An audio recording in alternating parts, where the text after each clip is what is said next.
nefesli. Ama içimde bir ses var. Devam et. Var, yeah. Gece düşür sessizlikte gezerim. Adımlarım sanki izi aktarır. Bəzən yoğum, bəzən ümidlə dolarım. Həyat bir yol, mən də orada duraram. Dünya dönür, herkes öz yolunda. Kimisi kaçır, kimisi dayanır. Ama içimde bir ses var daima deyir, devam et, sabah yenidir. Belki sevlərim var bilmirəm, ama onlardan öğrenirim. Her düşende qalmağı bilsəm, həyat mənə gülə, inanırım. Mən yolumda ışıq axtarıram, karanlıkta ümit saklayıram. Her bir gün yeni bir sayfadır, öz hikayemi yazıram. Bəzən yıkılsam da kalkıram, bəzən susup sonra danışıram. Bu dünya bir sənə kimidir, mənsə öz rolumu oynayıram da. İnsanlar gelir gedir həyatdan, bəzisi iz qoyur, bəzisi yox.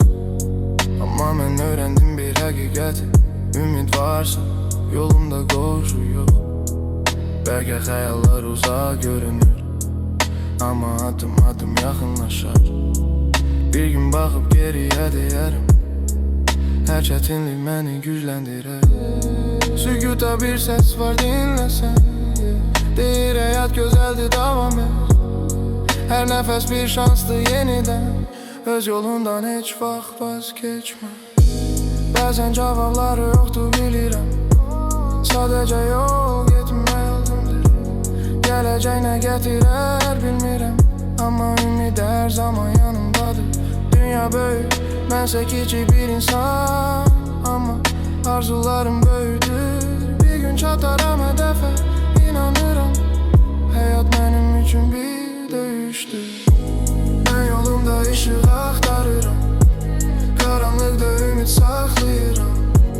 Her bir gün yeni bir sayfadır, öz hikayemi yazıram. Bəzən yıkılsam da kalkıram, bəzən susup sonra danışıram. Bu dünya bir sənə kimi, mənsə öz rolu oynayıram. Yolum devam edir, işığımı tapana kadar.